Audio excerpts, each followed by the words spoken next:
Cher ami, laisse-moi te poser une question très simple. As-tu déjà ressenti cette impression étrange que le temps, au lieu de t'aider, commence doucement à te prendre quelque chose? Un peu d'énergie, un peu de clarté, cette légèreté intérieure que tu avais autrefois, sans même y penser. Tu te réveilles après une nuit pourtant correcte. Pas parfaite, mais correcte. Et pourtant, ton corps est lourd, ton esprit est embrumé. Et presque malgré toi, une envie surgit. Quelque chose de sucré, comme si ton corps réclamait une béquille rapide juste pour tenir la journée. Si tu te reconnais là-dedans, écoute-moi très attentivement. Tu n'es pas faible, tu n'es pas seul. Et surtout, ce que tu ressens n'est pas une fatalité liée à l'âge. Des millions de personnes vivent exactement la même chose. Chaque jour, souvent en silence, et très souvent sans comprendre le véritable responsable. Ce responsable, c'est le sucre. Pas seulement celui que tu vois clairement, pas seulement les desserts ou les bonbons, mais celui qui se cache partout, dans les plats industriels, les sauces, les pains, les aliments soi-disant sains. Le sucre agit comme un faux ami. Il promet de l'énergie, il promet du réconfort. Mais il laisse derrière lui autre chose, de la fatigue, de l'inflammation et un vieillissement accéléré dont personne ne t'explique vraiment le mécanisme. Maintenant, imagine autre chose. Imagine te lever le matin avec une énergie stable, pas de fringales incontrôlables, pas cette obsession pour le sucré, un esprit clair, un corps plus léger, la sensation de pouvoir profiter pleinement de ta journée, de tes proches, de tes projets, de ta vie. Ce n'est pas un rêve irréaliste, ce n'est pas réservé à une élite génétique, et ce n'est certainement pas une question de volonté. La vérité, c'est que ton corps sait très bien comment se défendre contre l'excès de sucre. Il a simplement besoin des bons signaux. Aujourd'hui, je vais te montrer exactement comment les lui envoyer, pas avec des promesses miracles, pas avec un régime à la mode qui disparaîtra dans 6 mois, mais avec des stratégies immédiates, validées scientifiquement, que tu peux appliquer dès aujourd'hui et surtout avec des stratégies à long terme pour reconstruire une véritable résilience métabolique. Ce que tu vas entendre peut littéralement changer ta relation au sucre et par extension ta trajectoire de santé pour les années à venir. Car voici ce que personne ne t'explique clairement. Quand tu consommes beaucoup de sucre lors d'un repas, d'un dessert, d'une collation plaisir, il ne se passe pas simplement une petite montée de glycémie anodine. À l'intérieur de ton corps, une réaction en chaîne démarre. Ton glucose sanguin monte brutalement et ce glucose commence à se fixer aux protéines de ton sang. Ce phénomène porte un nom précis, la glycation. Elle produit des composés extrêmement agressifs appelés produits terminaux de glycation avancée ou AGEs. Ces molécules ne sont pas inoffensives, elles augmentent le stress oxydatif, elles entretiennent l'inflammation chronique, elles abîment lentement mais sûrement tes tissus, les vaisseaux sanguins, les nerfs, les reins, le cerveau. Pendant ce temps-là, ton pancréas entre en état d'urgence. Il libère de grandes quantités d'insuline pour faire redescendre ce sucre. Le problème, c'est que lorsque cette situation se répète encore et encore, l'insuline devient moins efficace. Tes cellules deviennent résistantes et ton corps reçoit un message très clair. Stock au lieu de brûler. Résultat, plus de graisse, moins d'énergie, des fringales plus fortes et une fatigue qui s'installe progressivement. Mais voici la bonne nouvelle, et elle est essentielle. Ce processus peut être interrompu rapidement, efficacement. Dans un instant, je vais t'expliquer quoi faire juste après un excès de sucre pour protéger tes cellules. Puis je te montrerai comment reconstruire un métabolisme plus flexible, plus jeune, plus résilient avec le temps. Avant d'aller plus loin, laisse-moi être très clair. Les informations que je partage ici sont basées sur des données scientifiques sérieuses. Elles sont là pour t'informer, t'aider à mieux comprendre ton corps. Elles ne remplacent jamais un avis médical personnalisé. Mais comprendre, c'est déjà reprendre du pouvoir. Et si tu es nouveau ici, bienvenue. Tu es sur une chaîne dédiée à la santé expliquée simplement, honnêtement, sans peur inutile. Une communauté de personnes qui refusent de subir le déclin et choisissent d'agir intelligemment. Dans la suite, nous allons entrer dans le concret. Très concret. Tu vas découvrir pourquoi bouger ton corps au bon moment peut littéralement aspirer le sucre hors de ton sang. Pourquoi un ingrédient naturel, simple, peut réduire fortement l'impact glycémique d'un repas. Et comment l'hydratation joue un rôle bien plus stratégique que tu ne l'imagines. Reste bien avec moi, parce que ce qui arrive maintenant pourrait changer ta façon de manger et ta façon de vieillir. Maintenant, entrons dans le vif du sujet. Quand ton taux de sucre sanguin monte brutalement, il existe une action simple, immédiate, presque gratuite et pourtant incroyablement puissante. Le mouvement. Je sais, tu as déjà entendu ça des centaines de fois. Il faut bouger. Mais ce que je vais t'expliquer ici n'a rien d'un conseil vague ou moralisateur.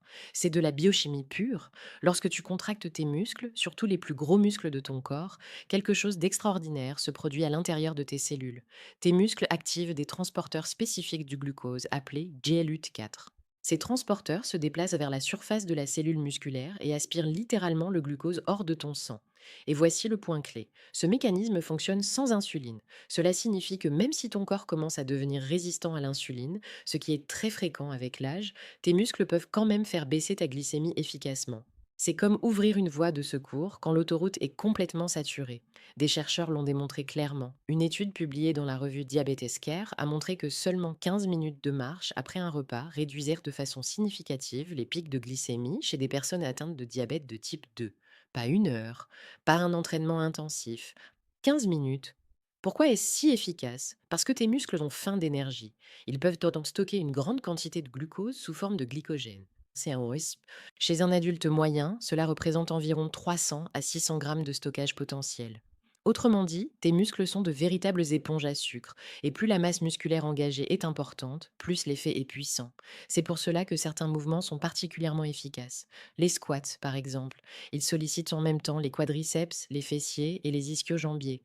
Une énorme masse musculaire. Tu n'as besoin de rien, pas de salle de sport, pas de matériel, juste toi et ton corps. 3 séries de 15 à 20 squats au poids du corps suffisent à envoyer un signal très clair à ton métabolisme. Le message est simple, le sucre, on l'utilise maintenant. Si les squats sont difficiles pour toi, ce n'est absolument pas un problème. La marche rapide fonctionne très bien. Une marche de 10 à 15 minutes après un repas riche en glucides réduit fortement la glycémie postprandiale. Le timing est essentiel. Plus tu bouges tôt après avoir mangé, plus tu limites les dégâts métaboliques. Ce simple réflexe, répété jour après jour, peut faire une différence énorme sur le long terme. Et maintenant, parlons d'un outil souvent sous-estimé, parfois moqué, mais redoutablement efficace. Le vinaigre de cidre de pomme. Oui, ce produit simple, que beaucoup considèrent comme un remède de grand-mère, a été largement étudié par la science moderne. Son composant clé s'appelle l'acide acétique, et il agit à plusieurs niveaux. D'abord, il ralentit la vidange gastrique. Autrement dit, les glucides quittent ton estomac plus lentement. Résultat, le sucre arrive progressivement dans le sang au lieu de provoquer un pic brutal. Ensuite, l'acide acétique inhibe partiellement certaines enzymes digestives responsables de la dégradation rapide des glucides. Moins de glucides digérés d'un coup, moins de glucose absorbé brutalement. Une revue systématique publiée dans l'European Journal of Clinical Nutrition a montré que le vinaigre consommé avec un repas riche en glucides pouvait réduire la réponse glycémique de 20 à 35%. Ce n'est pas anecdotique, c'est massif. Mais attention, la façon de l'utiliser est essentielle. Jamais pur. Jamais. Dilue 1 à 2 cuillères à soupe de vinaigre de cidre de pomme brute et non filtré dans environ 200 millilitres d'eau. Bois-le juste après un repas riche en sucre, ou idéalement 10 à 15 minutes avant si tu sais que le repas sera très glucidique. La dilution protège l'émail de tes dents et ton œsophage. C'est non négociable. Si le goût est difficile, tu peux ajouter un peu de citron. Et au passage, le vinaigre stimule aussi la production d'acide gastrique. Il améliore la digestion. Il aide à mieux absorber certains nutriments. Tu ne fais donc pas que limiter les dégâts du sucre, tu optimises l'ensemble de ton repas. Mais ce n'est pas fini. Il reste une troisième action immédiate, trop souvent négligée et pourtant fondamentale, l'hydratation. Quand ta glycémie est élevée, tes reins travaillent au plus dur. Ils filtrent le sang et éliminent l'excès de glucose par l'urine. Ce processus s'appelle la glycosurie. Mais pour qu'il fonctionne correctement, ton corps a besoin d'eau. Sans une hydratation suffisante, cette élimination est moins efficace. Le sang devient plus visqueux, la circulation ralentit, le stress sur tes organes augmente. Des études ont montré qu'un apport hydrique plus élevé est associé à un risque plus faible d'hyperglycémie. Après un excès de sucre, vise environ 500 à 1000 millilitres d'eau répartis sur les heures suivantes. De l'eau plate, pas de jus, pas de soda, pas de boisson sucrée. Tu peux ajouter une tisane non sucrée ou de l'eau avec un peu de citron ou de concombre si tu préfères. Un indicateur simple, la couleur de ton urine. Jaune pâle, c'est parfait. Bien sûr, si tu souffres de problèmes rénaux ou cardiaques ton spécifiques, suis toujours les recommandations de ton professionnel de santé. Mais pour la majorité des personnes, cette hydratation stratégique est un allié puissant. Alors, récapitulons. Après un excès de sucre, tu bouges, tu engages tes muscles, tu utilises le vinaigre de cidre de pomme, tu t'hydrates correctement. Ces trois actions combinées peuvent réduire fortement l'impact métabolique d'un repas sucré. Mais maintenant, il est temps d'aller plus loin, parce que gérer les dégâts, c'est bien. Empêcher qu'ils se produisent, c'est encore mieux. Dans la suite, je vais te montrer comment transformer ton métabolisme en profondeur, comment améliorer durablement ta sensibilité à l'insuline, comment retrouver une énergie stable sans montagne russe, et surtout, comment arrêter de vivre sous le contrôle du sucre. Si les stratégies immédiates te protègent après un excès de sucre, il existe des leviers beaucoup plus profonds, des leviers qui ne se contentent pas d'éteindre l'incendie, mais qui modifient le terrain lui-même. Le premier s'appelle le jeûne intermittent. Et non, il ne s'agit pas de te priver. Il ne s'agit pas de te punir, il s'agit de redonner à ton corps quelque chose qu'il a perdu avec le mode de vie moderne, des périodes sans stimulation alimentaire constante. Pendant des décennies, on nous a répété qu'il fallait manger dès le réveil, grignoter souvent, ne jamais avoir faim. Mais ton corps n'a jamais été conçu pour fonctionner ainsi. Quand tu manges en permanence, ton insuline reste élevée presque toute la journée. Et quand l'insuline reste élevée, ton corps reste bloqué en mode stockage. Impossible de brûler efficacement. Impossible de retrouver une énergie stable. Le jeûne intermittent casse ce cercle. La forme la plus simple consiste à réduire ta fenêtre alimentaire. Par exemple, manger sur 8 heures et jeûner pendant 16 heures. Pendant le jeûne, tu peux boire de l'eau, du café noir ou des tisanes non sucrées. Rien de plus. Que se passe-t-il alors? Ton insuline chute, et quand l'insuline baisse, tes cellules redeviennent sensibles à son signal. C'est exactement ce que montre la recherche. Même sans perte de poids, le jeûne intermittent améliore la sensibilité à l'insuline et réduit la glycémie à jeun. Mais ce n'est pas tout. Pendant ces périodes sans apport calorique, ton corps active un processus absolument essentiel.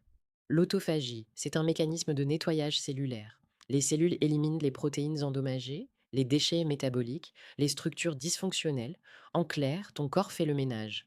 Et oui, cela inclut une partie des dégâts causés par l'excès de sucre accumulé au fil des années. Le résultat? Une meilleure flexibilité métabolique. Ton corps devient capable de passer plus facilement de la combustion du glucose à celle des graisses. Ton énergie devient plus stable, les fringales diminuent, la fatigue chronique recule. Si tu débutes, commence doucement. 12 heures de jeûne sont déjà bénéfiques, puis 14, puis 16 si tu te sens à l'aise. Il ne s'agit jamais de forcer, il s'agit d'écouter ton corps. Maintenant, parlons de ce que tu mets dans ton assiette. Parce qu'aucune stratégie ne fonctionne si ton alimentation reste centrée sur des produits ultra transformés. La base d'une glycémie stable repose sur trois piliers simples: les protéines de qualité, les graisses saines et les légumes riches en fibres. Les protéines sont essentielles. Elles élèvent très peu la glycémie, elles augmentent fortement la satiété et elles t'aident à préserver ta masse musculaire, ce qui est absolument crucial avec l'âge. Un repas contenant environ 30 à 50 grammes de protéines te permet de rester rassasié plus longtemps et réduit considérablement les envies de sucre entre les repas. Les bonnes graisses sont tout aussi importantes. Contrairement aux idées reçues, ce ne sont pas elles qui font grimper la glycémie. Au contraire, elles ralentissent la digestion, elles stabilisent l'énergie, elles soutiennent la production hormonale. Ajoute des sources naturelles, non transformées. Elles aident ton corps à sortir des montagnes russes glycémiques. Et puis il y a les légumes. Remplis la moitié de ton assiette avec des légumes non amidonnés. Verts, colorés, variés. Ils apportent des fibres qui ralentissent l'absorption du glucose, des antioxydants qui combattent l'inflammation et des micronutriments indispensables au métabolisme. Quand tu construis tes repas ainsi, quelque chose change profondément. Tu n'as plus besoin de lutter contre les envies. Ton corps devient naturellement plus stable, plus calme, plus prévisible, mais il reste un pilier absolument fondamental et pourtant trop souvent négligé. Le sommeil. Un mauvais sommeil sabote directement ta glycémie. Même une seule nuit de sommeil insuffisant peut réduire ta sensibilité à l'insuline dès le lendemain. Cela signifie que ton corps gère moins bien le sucre, même si tu manges exactement la même chose. Le manque de sommeil perturbe aussi tes hormones de la faim. Tu as plus faim et surtout, tu as plus envie de sucre. Pourquoi? Parce qu'un cerveau fatigué cherche une récompense rapide. Ajoute à cela une augmentation du cortisol, l'hormone du stress, qui fait naturellement monter la glycémie. Et tu comprends pourquoi le sommeil est un pilier métabolique majeur. Priorise 7 à 8 heures de sommeil par nuit. Crée un environnement sombre, calme et frais. Garde des horaires réguliers. Réduis les écrans le soir. Chaque nuit de sommeil de qualité est un investissement direct dans ta glycémie du lendemain. Et maintenant, prenons un instant pour assembler toutes ces pièces.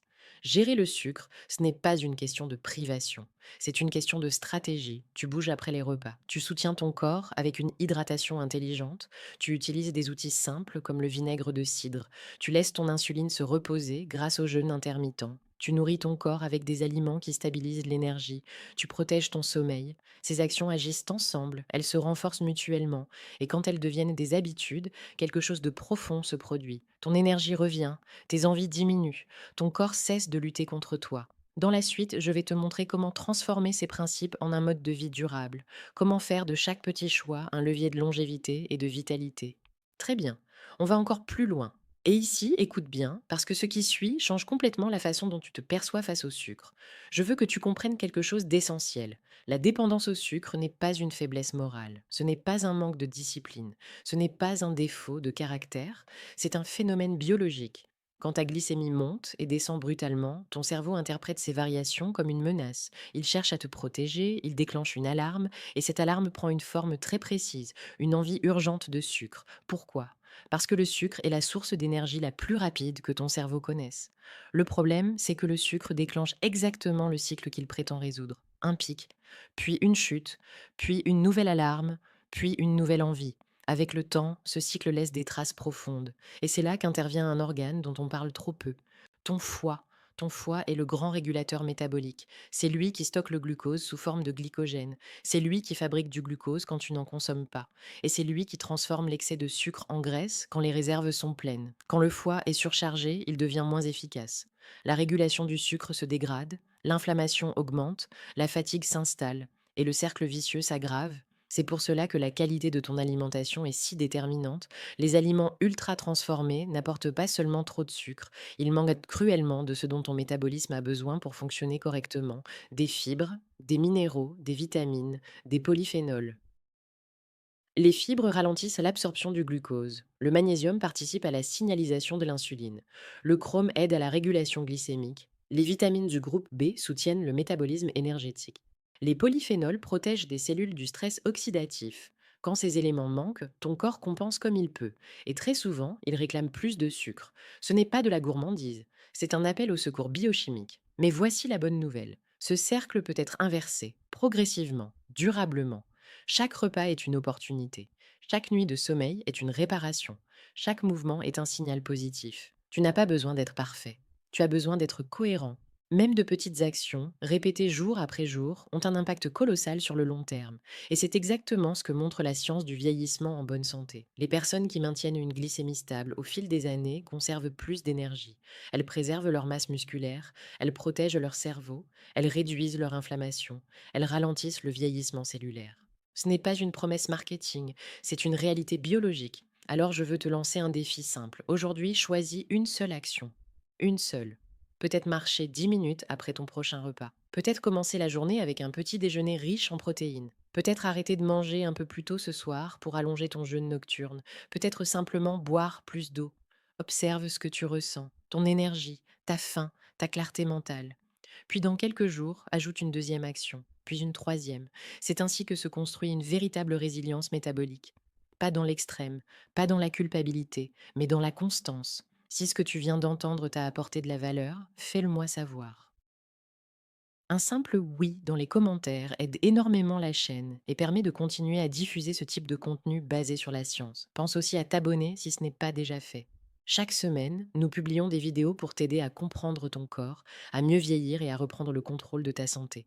Partage cette vidéo avec quelqu'un qui lutte avec le sucre, la fatigue ou la prise de poids. Tu pourrais littéralement changer sa trajectoire de santé. Et souviens-toi de ceci, ton métabolisme n'est pas cassé, il est simplement mal informé. Donne-lui les bons signaux et il fera le reste. On termine. Et ce qui vient maintenant est peut-être la pièce la plus importante de tout ce que tu as entendu jusqu'ici. Il y a une chose dont on parle presque jamais. Et pourtant, elle change absolument tout. La mémoire métabolique. Ton corps se souvient. Chaque pic de sucre, chaque chute brutale d'énergie, chaque période prolongée où l'insuline était restée trop élevée. Avec le temps, ces expériences laissent une empreinte biologique réelle.